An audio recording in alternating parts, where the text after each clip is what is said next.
Méditation du 7 mai. Dieu a vaincu la mort. Dieu me libérera du séjour des morts, car il me prendra. Psaume 49, verset 16, version Nouvelle Bible seconde. Le psaume 49 a été écrit par David pour nous montrer l'absurdité de se fier aux biens matériels, à la connaissance et aux honneurs que nous pouvons accumuler en ce monde. L'argument du psalmiste est que les richesses, la sagesse et les honneurs ne dureront pas toujours. Alors, pourquoi dépendre d'eux? Nous mourrons tous, oui, les justes aussi, mais ceux qui croient en Dieu mourront dans l'espérance de la résurrection. Toutefois, ce psaume n'est pas un hymne à l'échec de l'humanité, mais une affirmation de l'espérance pour dire qu'il y a encore une solution au problème de la mort. C'est pourquoi le psalmiste présente notre Dieu comme celui qui a le pouvoir sur elle. Grâce à lui, la résurrection est assurée. Jésus lui dit, « Moi, je suis la résurrection et la vie. Celui qui croit en moi vivra comme même il serait mort. » Jean 11, verset 25. Merci Seigneur pour cette grande espérance. Quand Dieu a créé l'homme, c'était pour qu'il vive pour toujours. Mais le péché a entraîné un changement dans le plan. Ce n'est pas Dieu qui est l'auteur de la mort, mais Satan, en apportant dans ce monde le péché qu'il a produit.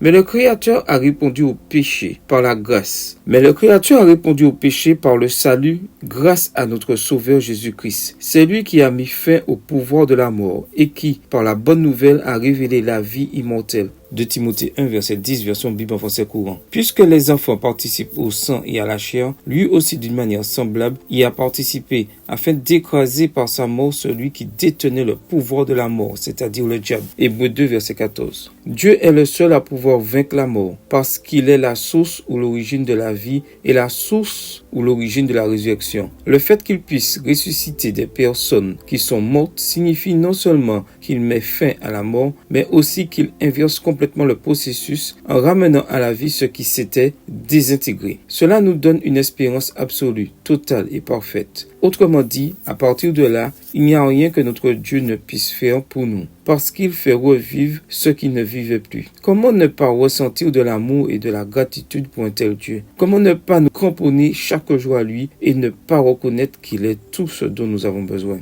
Notre Dieu bon et grand anéantira la mort pour toujours. Ésaïe 25, verset 8, Nouvelle Bible seconde. Il n'y aura plus ni mort ni douleur. Voir Apocalypse 21, verset 4. Béni soit son nom. Amen. Bonne journée à vous et que le Seigneur vous bénisse.